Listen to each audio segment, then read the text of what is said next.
지식재산가 세상 이야기를 전해드리는 방구석 유튜버 김기환 TV. 예, 안녕하세요. 김기환 TV의 김기환입니다. 이번 시간에는 AI와 지식재산, 그 10번째 시간으로서 자율주행 미래 모습이 어떤 모습으로 다가올지에 대해서 좀 소개를 해보는 시간을 준비해 보았습니다. 예, 일단 이동을 서비스화하는 프로젝트. 예, 자율주행이 되면은 여기서 여기까지 갈 때 운전자가 필요 없습니다. 운전자가 필요 없다 보니까 나는 탑승만 하면 돼요. 일종의 셔틀을 타는 거랑 같죠. 이동을 서비스하는 프로젝트에 굉장히 이 비즈니스 모델에 대해서 관심을 많이 가지고 있고요. 자율주행 5단계를 실현하기 위해서 굉장히 관심들을 많이 가지고 있는데, 결국은 이런 기술 가지고 핵심은 이겁니다. 비즈니스 모델, 새로운 뉴 비즈니스 모델로 돈을 어떻게 벌 거냐, 얼마나 많이 벌 거냐, 어떤 효익, 편익을 제공할 거냐, 이건데 이제 자율주행 5단계 실현, 인간의 라이프 스타일은 물론 커뮤니티, 도시공간 등에도 엄청난 변화가 될 것으로 초래를 하고 있습니다. 자유롭게 쓸 수 있는 시간이 일단 확대된다. 운전하는 시간이 세이브가 되죠.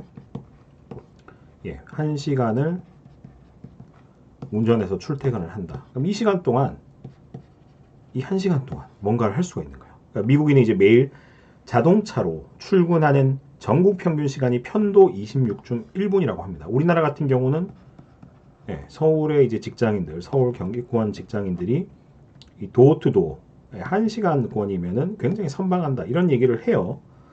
미국 케이스가 이제 26.1분 편도로 운전을 할 경우에는 이제 일주일에 4.35시간, 거의 뭐 5시간 가까이 교통체증 발생하고 그러면은 운전을 하는데 1년에 200시간 이상으로 환산이 됩니다. 이 시간을 아낄 수가 있어요. 그러니까 이동을 서비스하는 프로젝트. 미국에서 자동차 한 대를 1년간 보유하는 데 드는 비용이 무려 이제 $6,000 전후라고 합니다. $6,000. 리스 비용, 세금, 기름값의 합인데, 이게 보험료가 평균 $1,300 정도 필요하다고 하니까 보험료만 환산을 했을 때 24년 2월 19일 기준 환율 고려했을 때 173만 원.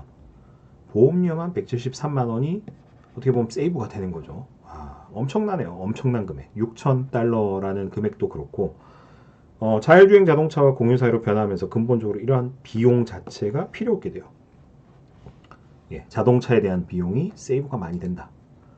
자동차 수가 많으면 이제 환경 오염으로 연결이 되죠. 이런 이슈가 뭐 계속해서 많았었고, 자율주행 자동차 플러스 차량 공유로 만들어지는 이제 사회는 소유가치, 내가 사는 거, 자가, 이거보다는 사용가치, 안심, 안전, 주민 상호 간의 연대, 지속 가능성, 고용 등과 같은 가치를 지향하고 있습니다. 예. 자연과 공생하는 라이프를 중시하는 쪽으로 많이 관심을 가지게 되고, 이동을 서비스하는 프로젝트를 통해서 이제 자동차 소유를 위해 막대한 경제적 비용, 앞에 설명드렸던 것처럼 뭐 보험료라든지 기름값 이런 거 이제 아끼고, 그 다음에 이제 주차를 확보하기 위한 비용, 물리적 공간. 그러니까 요즘 뭐 패러디 중에 보면은 주차하다가 막 늙고 막 이런 거, 주차 공간 없어서 이런 거 되게 많잖아요. 저도 주차 때문에 애를 많이 먹었는데, 자동차가 이제 새로운 만남의 장소, 사람과 사람의 관계성 확장하는데, 그러니까 이제 자동차에서 내가 운전을 안 하고 주차할 필요도 없다 보니까 이 안에서 뭔가 커뮤니티가 형성될 수 있다. 그러니까 차 안에서, 이동하는 차 안에서 뭐 축구 중계를 볼 수도 있고, 내가 좋아하는 가수 콘서트를 보면서 같이 응원을 할 수도 있고, 이런 사회가 온다는 겁니다. 이동의 서비스와. 모빌리티 애저 서비스 라고 하는데, 이제 자율주행 플러스 라이드쉐어에 대한 얘기를 이제 좀 해드려야 될 건데, 자율주행 자동차에 대해서 일단 이 과정을 가기 위해서 넘어야 할 것들이 있습니다. 자율주행 자동차에 대한 이 불안성, 불안전성, 못 믿었겠다, 이런 내용이 아직까지 많아요. 교통사고가 가끔씩 나요. 테슬라도 미국에서 한 번씩 잊혀질 때쯤 되면 이제 사망사고 같은 게 계속 나요. 2018년 3월에도 이제 테슬라 자율주행 도중에 운전자가 사망하는 사건이 있었고, 미국 캘리포니아 마운틴뷰에서 이제 고속도로 주행 중에 중앙분리대와 충돌로 불타버리는 사건도 있었고, 한국에서도 이제 보시는 이런 사고가 있었습니다. 단계 5 레벨 5 운행을 위한 이제 필요한 조건을 클리어하고 있는지 논의가 돼야 되고요. 레벨 5는 이제 운전을 하기 위한 핸들, 이 핸들이 없어지는 단계가 되겠죠. 지금까지 사고는 대체로 운전자 실수로 인한 사고로 분석을 하고 있습니다만 그래도 위심적인 부분이 한둘이 아니죠. 이 부분이 해결되기 전까지는 라이드쉐어 가기 좀 힘들다라고 보고 있고요. 안전한 자율주행 자동차 사회 실현을 위한 과제로서 일단은 안전성 담보해야 된다.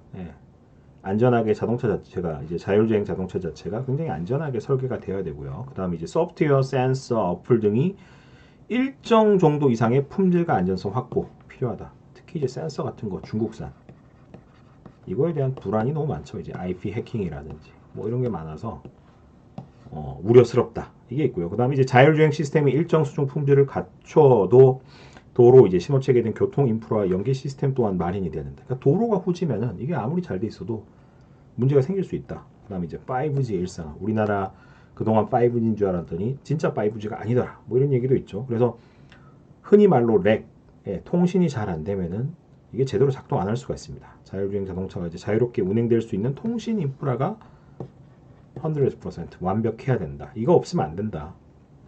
실시간으로 자유롭게 모든 정보들이 소통할 수 있는 환경이 준비가 돼야 되고요. 사고에 대한 분쟁 해결 방안도 마련이 돼야 됩니다. 사고 났을 때 보험사 왔을 때 뭐 이런 것들 교통사고 피해자 구제를 위한 뭐 민사상의 형사상의 법률도 정비해야 되는데 이 부분도 우리나라 없어요. 많이 후져야지. 갈 길이 굉장히 멀었고 국회에 계신 분들 싸움박질 말고 이런 것 좀 제발 좀 챙겨주셨으면 좋겠고요. 사고의 원인 규명과 재발 방지를 위한 대책도 시급한 사항입니다. 그래서 이제 미래, 자율주행이 미래를 가기 위해서는 라이드쉐어. 뭐 요약을 하면은 1시간 동안 출근을 이렇게 하는 동안 이 공간 안에서 내가 공간을 대여를 하는 거예요. 자동차는 자동으로 집에서 회사까지 운전을 해줍니다. 이 대여한 공간에서 나는 헬스를 할 수도 있고 헬스하고 샤워를 할 수도 있고 그 다음에 잠이 부족하다. 그럼 여기서 잠을 그만큼 더 잘 수도 있고 자면서 갈 수도 있고 아니면 여기서 식당 식사를 할 수도 있고 아니면 여기서 어학 공부를 할 수도 있고 이게 지금 미래 모습이야. 미래 이제 추구하는 비즈니스 모델인데 이 자율주행 시스템 자체가 완벽하지 않으니 여러 가지 이제 기술적인 부분 보완이 필요하고 여기 1번 그 다음에 2번 법률 제도적인 부분 또한 보완이 필요하다. 이렇게 내용을 요약하면은 이해가 좀 수월하실 것 같네요. 지금 바로 김기한 TV 멤버십에 가입하여 발명가 지식재산 대중화에 함께하여 주십시오.